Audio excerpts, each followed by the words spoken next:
oo wanaagsan daawadayaal dhegeystayaal gudahaantiisa waa mar kale iyo muuqaal kale oo cusub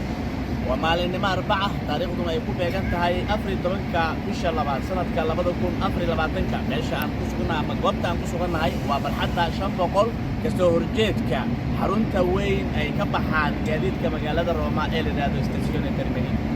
maanta waxaan halkaan u joognaa in aan markaa soo booqano daarta weyn ee la yiraahdo Colosseo isla mar ahaantaasna ay caanka ku tahay magaalada Roma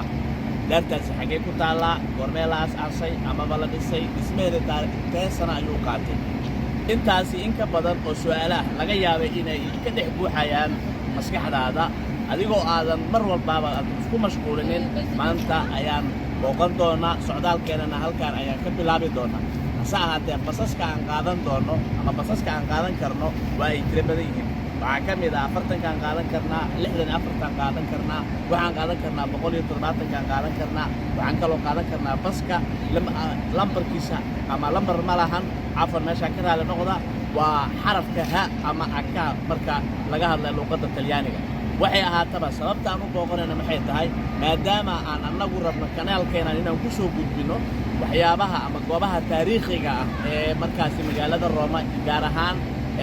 dalka Talyaanigu caanka ku yahay inaan soo booqano ama aan soo bandhigno ayaan u danaynaynaa dadka Soomaaliyeed ee jecel inay soo booqdaan haday yihiin kuwa ka imaanaya dalka dibadiisa ama haday yihiin dadka Soomaaliyeed ee ku dhaqan gudaha dalka Talyaaniga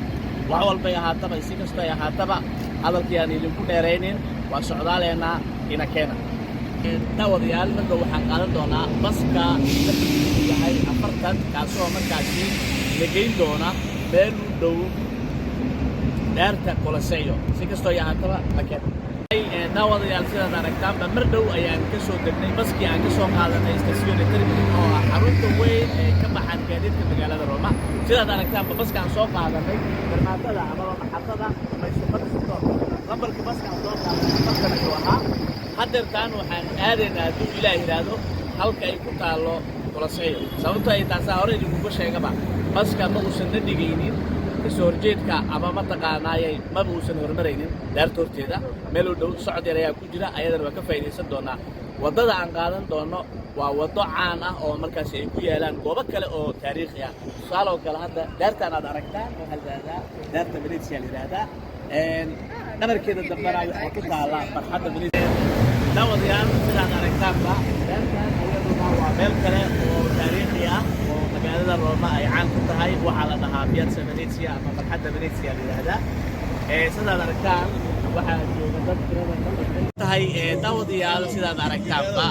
hadda waxaan taaganahay dhinaca dambe ee daarta ama barxadda Piazza Venezia sidaad aragtaanba qaybtaas kale waxa ku yaala xafiiska weyn maxaan ku raadayay Comune di Roma ama dawladda hoose ee Roma wadadan aad aragtaan qaybahan hadda idin muuqda waa guryo taariikhi ah oo marka ay dhiseen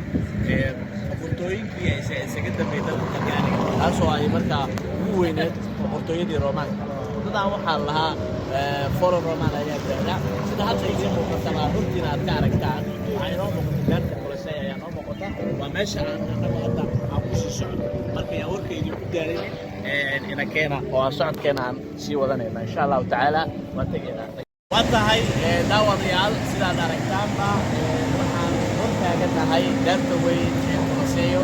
oo maanta yoolkeena ahaa inaan soo booqano isla mar ahaantaasna sharaxaad kooban idinka siino waxa ay tahay goortii la dhisay taariikhda goortay ahayd cidda dhistay iyo dhismaheeda inta sano uu qaatay daartan waxaa dhisay boqortooyadii Roomaanka ayaa dhisay dhismaheedana waxa uu socday sida taariikhda ku qoran laba taariikh ah u qoran in 8 sano la dhisayay mugga iyo amaro markaa baaxadda dadka ay qaadaysan waxaa la sheegaa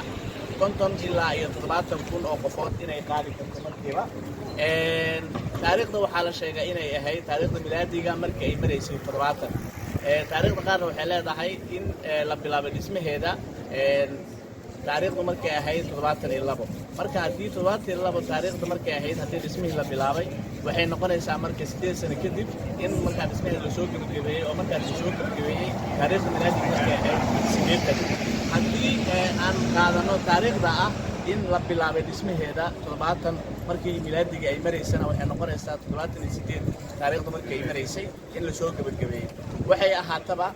Colosseum waa aragtaa waa daar weyn oo caan ah isla ahaantaasna ay caan ay ku tahay magaalada Roma sababta hadda anaga aan u xulanay inaan sharaxaad idinka siino waxay tahay in aan markaasi u sharaxno dadka Soomaaliyeed ee ku hadla luqadda afka Soomaaliga ama Soomaalida kale ee hadda burburkii kadib Soomaalidu way kala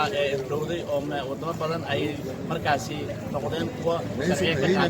qaadanaya yani wuxuu ka mid yahay wadamada galbeedka qaasatan kuwooda cimilada fiican marka laga hadlayo sida aragtaan cadceed fiican ama qolaxan haysanaa dadka aad arkaysaa badankooda waa dad markaa ajnabi ah doonayana inay soo boqdaan si kastoo ay ahaataba maanta waxaan hortaaganahay sidii aan idin sheegnaba Colosseum hortaaganahay imaanshaheeda laba siyood waa lagu imaan karaa hadda markaan imaanayna waxaan ku imaanay baskaan soo qaadanay hadda noqodkeenana waxaan ku noqon doonaa midroogaasna waxaa la Nairobi ayaa la dhahaa waa maasintii inakeena watahay daawadayaal sidaad arkaysaanba waxaan hortaaganahay daarta Colosseum hortaaganahay waxaan soo gaarnay gabagabadii muuqaalkii maanta aan ugu talagalnay inaan uga hadalno taariikhdii koobnay daarta Colosseum oo iyada markaasi ah daar caan ku ah magaalada Roma muuqaalka fadhiya gacanta fadhida ee lagu duubay waa farsamayaqaan sare Cabdiraxiim Nuurgaage xagga jarjarida filmadana waxaa naga saaciday wariye sare